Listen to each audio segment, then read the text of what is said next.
Welcome to Slash Bash, where today I am bringing you another Choosing Beggar Reddit video. In our first story, a rich person bitches about pizza delivery not arriving sooner. Let's jump right in.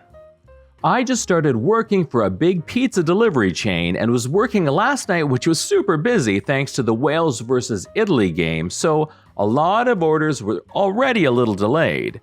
The address on the slip I was given was really awkward and read the street name and the street name road and the postcode. I put it into my Google Maps and it drops a pin about 8 minutes away, so off I head. Most of the deliveries I do are in the town that the store is in, but this one was fairly rural. I turn onto the road named and the pin is a mile or so down the road. I get to it and there's nothing around, so I keep driving until I run out of the 20 or so thinly spaced large houses along its length. I've now realized that Google Maps just takes me to the middle of the road because the house is named after the road. Once I run out of houses without seeing anything, I turn around in a very narrow lane and pull over to call the store for advice as I'm still fairly new. I chat for a minute or so, trying to determine my position, and finally we figure it out. The person at the store I'm talking to is an experienced driver who knows the place and has had issues before. They give me some actual references for what to look for, so I head back along the road. It's worth noting that most people who have issues with delivery drivers not finding their address tend to put a delivery note with a little more info on it to help us.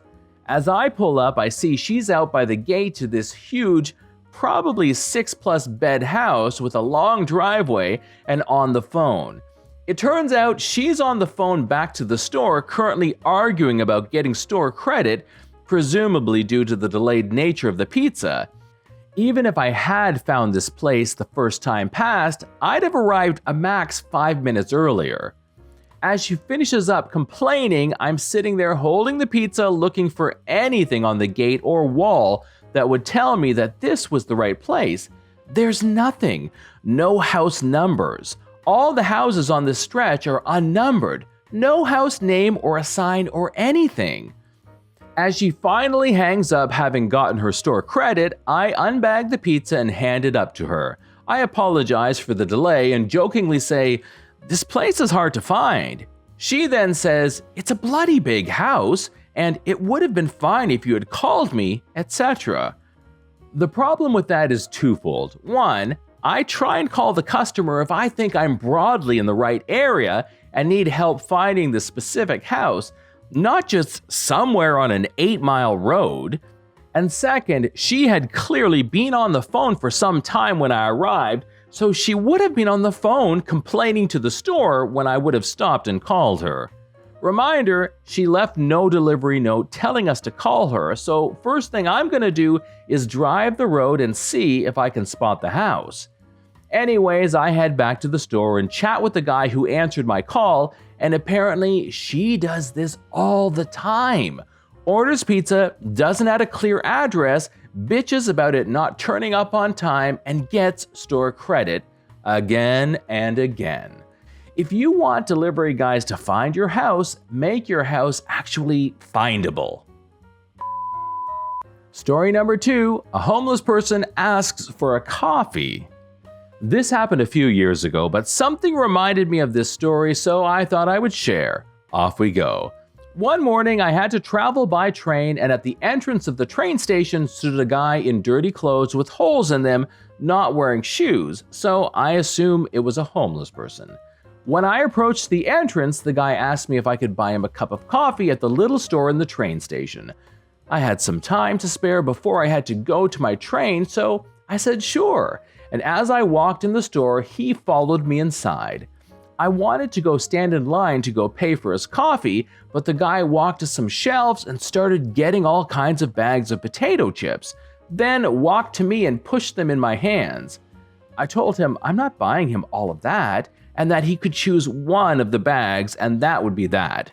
He chose one bag, but didn't put any of the other ones back, so I walked out of line to the shelves to put the other bags away myself. I turned around and I saw him at another shelf where he had started to grab a lot of other snacks and drinks and stuff. Like, His arms were completely full of stuff. He could barely hold on to all of it. I walked towards him to tell him again I wouldn't be buying him any of that, but he tried to push the stuff in my hands. I took a step back so he couldn't push anything in my hands again. I told him in a clearly annoyed voice that because of how he acted, he wouldn't get anything else besides the coffee I promised him. Then I put the bag of potato chips he chose away as well. After that, I went to go stand in line again while he gave me a foul look and went outside of the store. I bought the coffee, and when I gave it to him, he didn't even look at me. He was clearly pissed off. I just walked away. The whole situation made me really uncomfortable.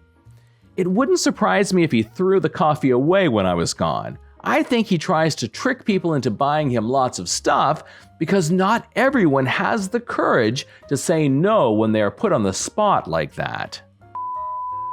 Story number 3. Our OP is not the butthole. Am I the butthole for not giving my neighbor's son graduation money and baking 12 dozen cookies instead? Long story short, the day before yesterday, my neighbor called me asking me to bake 12 dozen cookies for their son's graduation celebration, which at the time of the call was in about 20 hours. She said the cake they ordered had somehow become lost in the order system and wouldn't be ready in time, that their son loves my chocolate chip cookies and it would mean the world and save the party. I agreed to help out. I went to the store and quickly bought all of the ingredients, which for that amount of cookies came to close to $300. I managed to get them all baked, arranged on trays, and set up at the party without issue until the end of the party. Mom walks up and thanks me for helping out, then asks me if I forgot to include a check in the graduation card. I calmly told her that the last-minute baking marathon was my gift, and said I was glad it all worked out. The mom said she appreciated my hard work, but that her son couldn't buy books for college with cookies and thought I should at least hand him some cash before I left. I left without doing so, and now the mom has texted me asking me to apologize to her son. Am I the butthole? Story number 4. I mean, you can attend her wedding. What can you ask for more? Hey everyone! So we are all aware that my wedding is coming up in October. I've already sent out all the invitations, meaning most of you have gotten them. Thanks for those who have RSVP'd already. If you have not, then please RSVP by Sunday, otherwise we're not going to be able to have you. That being said, I would like to announce our gift registry to everyone. To all those coming to my wedding, there are a list of gifts that you can bring. You must choose from the list or consult me first. There are no exceptions. The list includes any kitchen-made appliances over $350. This does not mean regular kitchen items like an apron or a spatula. I'm talking about their stand mixer, blender, etc. 2. Any Gucci or Louis Vuitton purses. Other purses are allowed, but please consult me first. 3. Any clothes over $400 from Calvin Klein, Moschino, or Nora's. 4. New floor tiles for the entire house. I know this was a bit of a stretch, but I'd gladly appreciate it. 5. A new car, or a new trim from my car, or anything in relation to the car. 7. $400 or more gift cards to any of the following places: 5th Saks Avenue, Bloomingdale's, Nordstrom, Calvin Klein, Gucci, Whole Foods, Sprouts, maybe even JCPenney. Other places are acceptable, but please talk to me first. 8. Any Korean or Asian beauty products totaling $400 or more. 9. Any high-class paintings or decorations totaling $400 or more. 10. A cash gift of $400 or more. So as you can see, there are a lot of things on here. I am expecting everyone to spend at least $400 on the wedding gifts. I'll accept slightly lower amounts as long as you tell me first. Also, everything on here is first come, first serve. Here's a list to the spreadsheet where you can find who's bringing what. Remember to apply early if you don't want to get me a Gucci purse or anything you don't want to get. Thanks, loves. Kisses. This is John from Slash Bash. Thanks for watching. If you've enjoyed the video and want to be the first to know when the next one drops, then subscribe and click on the notifications bell so that you actually get to know of my videos. We would love for you to drop a like, share it with your friends, and we will see you in the next one.